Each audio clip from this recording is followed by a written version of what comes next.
प्रिय छात्रों नमस्कार, स्वागत है आपका अपना चैनल न्यू क्लासेस में। आज क्लास 10th के लिए यह वीडियो काफ़ी इंपॉर्टेंट होने वाला है, तो शुरू से अंत तक देखिए, सारा चीज़ आप लोग को बिल्कुल अच्छे से समझ में आएगा। और जितने भी स्टूडेंट अभी तक नए जुड़े हैं, प्लीज़ मेरे चैनल को सब्सक्राइब करें और साथ ही बेल आइकन को जरूर दबाएं। और आज हम जो आप लोगों को बताने वाले हैं वो मोस्ट VVI इंपॉर्टेंट क्वेश्चन लेकर के आए हैं आप लोगों के लिए, वो भी सब्जेक्ट मैथ टर्म 2 एग्जाम जो आप लोगों का होने वाला है कुछ ही दिन बाद, यानी कि ठीक 16 अप्रैल में आप लोगों का एग्जाम होगा। ठीक है, उसका बहुत सारा सोल्यूशन हम लेकर के आए हैं, तो वीडियो को एक थोड़ा सा स्किप मत कीजिए और शुरू से अंत तक देखिए, सारा चीज़ आप लोग बिल्कुल बेहतर तरीके से समझ जाएंगे। ठीक है, तो स्क्रीन में पहला प्रश्न यहाँ पर आप देख सकते हैं कि 120 को अभाज्य गुणनखंडों के गुणनफल के रूप में लिखा जा सकता है। तो हाँ, बिल्कुल लिखा जा सकता है। ठीक है, कैसे? तो यहाँ पर स्क्रीन में आप लोग बिल्कुल देख सकते हैं किस तरह से इसको लिखा जा सकता है। ठीक है, तो यहाँ पर इसको बताने से पहले सबसे पहले आप जान लीजिए कि आखिर अभाज्य संख्या क्या होता है। ठीक है, यहाँ जो लिखा हुआ है अभाज्य संख्या, आखिर अभाज्य संख्या किसे कहेंगे? ठीक है, तो देख लीजिए, वैसी संख्या, अभाज्य संख्या का मतलब होता है वैसी संख्या जो एक और स्वयं के अलावा अन्य किसी से बिल्कुल विभाजित नहीं होता है। ठीक है, उसे अभाज्य संख्या कहा जाता है। और अभाज्य संख्या में कौन कौन से अंक होता है, कौन कौन से संख्या होता है, तो देख लीजिए, 2 हो सकता है। ठीक है, 3 होगा, फिर 5 होगा, और इस तरह से अनेक संख्याएं होती है। ठीक है, तो याद रखिए 1 से लेकर के 100 के बीच में अभाज्य संख्या टोटल 25 होता है। ठीक ना, अभाज्य संख्या टोटल 25 होगा 1 से लेकर के 100 के बीच में। ठीक है, तो चलिए यहाँ पर अब स्क्रीन में देख लीजिए, यहाँ पर बनाते हैं। ठीक है, जैसे कि देख लीजिए, जो प्रश्न में दिया हुआ था 120, ठीक ना, 120 को 2 से सबसे पहले इसको विभाजित करेंगे। ठीक है, 2 बार में कटेगा, तो इसका जो आंसर होगा कितना होगा? 60 होगा। ठीक है, अब उसके बाद में यहाँ जो 60 आया है इसको भी 2 से विभाजित करना है। ठीक ना, तो 2 से विभाजित करने के बाद में इसका आंसर 30 होगा, याद रखिए। ठीक है, अब यहाँ जो 30 आया इसको भी 2 से विभाजित करना है, तो कितना इसका आंसर आएगा? 15 आएगा। ठीक है, अब यहाँ जो 15 आया है, ठीक ना, ये 2 से तो कटने वाला है नहीं, कितना से कटेगा? 3 से कटेगा। ठीक है, तो 3 बचे यहाँ पर 15। ठीक है, इस तरह से यहाँ संख्या हो गया। और उसके बाद में आप लोगों को लिखना है कि 120 का अभाज्य गुणनखंड इस तरह से, जो यहाँ पर संख्या दिया हुआ है। ठीक है, जो यहाँ पर संख्या दिया हुआ है बस इसको लिखना है गुणनफल के रूप में। ठीक है, जैसे कि यहाँ पर देख लीजिए, 2 गुना 2 गुना, उसके बाद में गुना, फिर 3 गुना 5। ठीक ना, तो इस तरह से यहाँ पर संख्या होगा और इस संख्या को इस रूप में भी लिखा जा सकता है। ठीक है, तो याद रखिए दोनों ऑप्शन में से अगर कोई भी ऑप्शन एग्जाम में आप लोग को देखने को मिला तो उसमें से टिक लगाएगा। ठीक है, अगला प्रश्न देख लीजिए, यहाँ जो दूसरा नंबर का प्रश्न दिया हुआ है 140 को अभाज्य गुणनखंडों के गुणनफल के रूप में लिखा जा सकता है। तो बिल्कुल लिखा जा सकता है, बनाने का नियम सेम वही प्रोसेस है सारा हिसाब में। ठीक है, तो आप बिल्कुल देख लीजिए, यहाँ जो प्रश्न में लिखा हुआ है 140, ठीक ना, तो 140 को फिर वही अभाज्य संख्या से इसको भाग देना है, विभाजित करना है। ठीक है, तो अभाज्य संख्या सबसे पहले 2 लिख देना है, और 2 से जब इसको भाग देंगे तो कितना आएगा? 70 आएगा। ठीक है, अब यहाँ जो 70 आया है इसको भी 2 से विभाजित करना है, तो इसका आंसर कितना होगा? 35 होगा। ठीक है, अब यहाँ जो 35 आया है 2 से तो कटने वाला है नहीं। ठीक है, तो कितना से विभाजित होगा? बिल्कुल 5 से विभाजित होगा। ठीक है, तो 5 सते कितना होगा? 35 होगा। ठीक है, अब उसके बाद में आप लोगों को यहाँ पर लिखना है कि 140 का अभाज्य गुणनखंड। ठीक है, और यहाँ जो संख्या अभी बताए हम उसका सेम वही प्रोसेस है, गुना में लिख देना है आप लोगों को। ठीक है,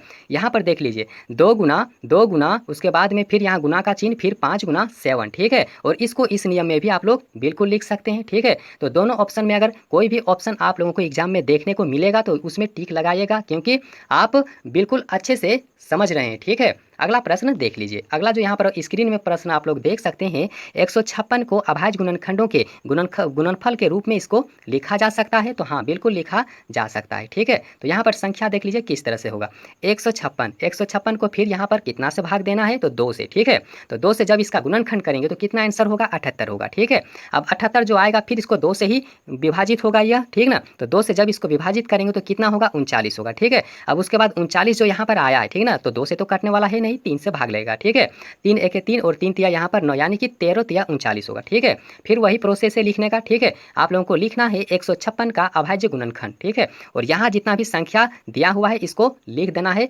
गुना गुणनफल के या गुणनखंड के रूप में। ठीक है, तो यहाँ पर आप लोग देख सकते हैं। ठीक है, 2 गुना 2 गुना 3 गुना 13। ठीक है, तो इसको इस रूप में भी आप लोग लिख सकते हैं। तो देखिएगा, जो भी एग्जाम में आप लोगों का ऑप्शन आएगा उसमें आप लोगों को टिक मारना है। और याद रखिएगा, यहाँ अभी हम जितना प्रश्न बता रहे हैं, ठीक ना, आप लोगों को एग्जाम में जरूर देखने को मिलेगा। ठीक है, तो अगला प्रश्न देख लीजिए, 135 को अभाज्य गुणनखंडों के गुणनफल के रूप में लिखा जा सकता है। तो हाँ, लिखा जा सकता है। ठीक है, यहाँ पर आप लोग देख सकते हैं प्रश्न में लिखा हुआ है 135, और सेम वही है, सेम प्रोसेस वही लगेगा सब में। ठीक है, सबका गुणनखंड होगा। ठीक है, तो यहाँ पर देख लीजिए 135 जो है ये 2 से तो कटने वाला है नहीं, कितना से कटेगा? 3 से। ठीक है, तो 3 से जब इसको भाग देंगे तो कितना होगा? 45 होगा। ठीक है, अब यहाँ 45 जो आया है फिर इसको 3 से ही भाग देना पड़ेगा, ठीक है। तो यहाँ पर होगा 15 तिया 45, फिर यहाँ जो 15 आया है, ठीक है, यहाँ जो 15 आया है, फिर इस 15 को 3 से ही भाग देना है, तो 3 पचे कितना होगा, यहाँ 15 होगा, ठीक है। और फिर लिखने का तरीका वही है, ठीक ना, 135 का अभाज्य गुणनखंड, ठीक ना, और यहाँ जितना भी संख्या है इसको लिख देना है। किस तरह से, तो देखिए 3 गुना 3 गुना 3 गुना 5, ठीक ना,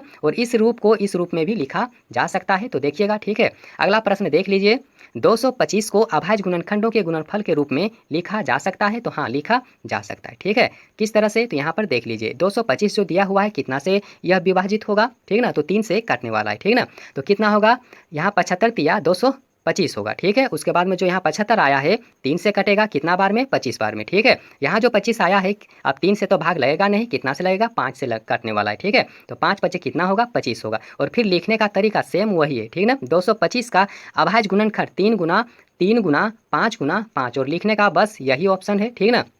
अब इसको, अब अगला प्रश्न यहाँ पर देख सकते हैं, अगला प्रश्न में लिखा हुआ है, किसी बहुपद पी एक्स के लिए ग्राफ आकृति में दिया गया है, ठीक है ना, किसी बहुपद पी एक्स के लिए ग्राफ जो है ना आकृति में दिया गया है, और बहुपद के शून्यंकों की संख्या इसमें पूछा है कि आखिर क्या होगा। तो यहाँ पर देख लीजिए, जो इसका ग्राफ दिया हुआ है, ठीक है ना, जो इसका ग्राफ दिया हुआ है, इधर जो देख रहे हैं एक्स का लाइन है और यहाँ जो देख रहे हैं वाई का लाइन है, ठीक है ना।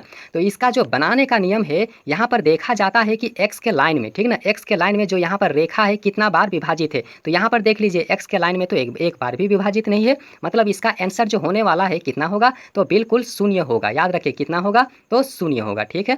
अगला प्रश्न देख लीजिए, यहाँ जो 7 नंबर का प्रश्न आप लोग देख सकते हैं, किसी बहुपद के लिए ग्राफ आकृति में दिया गया है, तो बहुपद के शून्यंकों की संख्या क्या होगी, ठीक है। तो यहाँ पर देख लीजिए, सबसे पहले ग्राफ इसमें इस तरह से दिया हुआ है, तो यहाँ पर देख लीजिए एक्स के लाइन और वाई के लाइन, ठीक ना, यहाँ पर देख लीजिए एक्स रेखा और वाई रेखा जो दिया हुआ है। अब यहाँ पर देखना है कि एक्स के लाइन में कितना बार यह रेखा विभाजित कर रहा है, टच कर रहा है, कट रहा है, ठीक है, या फिर प्रतिच्छेद कर रहा है। तो यहाँ पर देख लीजिए 1 2 3 4, तो इसका आंसर कितना होना चाहिए, तो इसका आंसर देख लीजिए बिल्कुल यहाँ पर दिया हुआ है 4, ठीक ना, बिल्कुल सही है, ठीक है। अगला प्रश्न आप लोग स्क्रीन में देख सकते हैं, किसी बहुपद के लिए ग्राफ दिया गया है, ठीक है, तो उसमें शून्यंकों की संख्या फिर पूछा कि आखिर क्या होगा। तो इसके लिए जो यहाँ पर ग्राफ दिया हुआ है, ग्राफ आप लोग बिल्कुल देख सकते हैं, यहाँ पर एक्स के लाइन में कितना बार प्रतिच्छेद कर रहा है यह रेखा, तो याद रखिए 2 बार, ठीक है। तो इसका आंसर कितना होना चाहिए, तो 2 होना चाहिए, ठीक है। लेकिन याद रखिए इसका जो लिखने का तरीका है ना, आप लोगों को एग्जाम में अगर आएगा तो इस तरह से लिख देना है कि पी एक्स के ग्राफ में शून्यंकों की संख्या कितना होगा, तो 2 होगा, ठीक है। अगला प्रश्न देख लीजिए, स्क्रीन में आप लोग पहला यहाँ पर देख सकते हैं 9 नंबर का प्रश्न, किसी बहुपद के लिए यहाँ पर ग्राफ आकृति में दिया गया है, यहाँ पर थोड़ा मिस्टेक है, ठीक ना, ग्राफ आकृति में दिया हुआ है, तो बहुपद के लिए शून्यंकों की संख्या आखिर क्या होगा, ठीक है। तो इसके लिए जो यहाँ पर ग्राफ दिया हुआ है, ग्राफ तो आप लोग बिल्कुल देख सकते हैं, और यहाँ पर पूछा है कि एक्स के लाइन में कितना बार यह रेखा प्रतिच्छेद कर रहा है, तो कितना बार, बिल्कुल 1 बार। तो इसका आंसर कितना होना चाहिए, तो इसका आंसर 1 होना चाहिए, ठीक है। अगला प्रश्न यहाँ पर देख लीजिए, और यही बिल्कुल अंतिम प्रश्न है, ठीक है। तो देखिए प्रश्न, किसी बहुपद के लिए ग्राफ आकृति में दिया हुआ है, तो बहुपद के शून्यंकों की संख्या फिर इसमें भी निकालना है। तो सबसे पहले इसके लिए ग्राफ देख लीजिए, ले लीजिए कि आखिर ग्राफ यहाँ पर क्या दिया हुआ है, ठीक है। तो स्क्रीन में आप लोग ग्राफ बिल्कुल देख सकते हैं, और यहाँ पर देखिए एक्स के लाइन में यह जो रेखा है यह कितना बार प्रतिच्छेद कर रहा है, तो याद रखिए 3 बार, ठीक है। तो इसका आंसर कितना होना चाहिए, तो इसका आंसर 3 होना चाहिए, ठीक है। और यही बिल्कुल अंतिम प्रश्न था। तो वीडियो कैसा लगा, वीडियो को लाइक कीजिए और अपने दोस्तों के पास शेयर कीजिए, और वीडियो देखने के लिए बहुत बहुत धन्यवाद।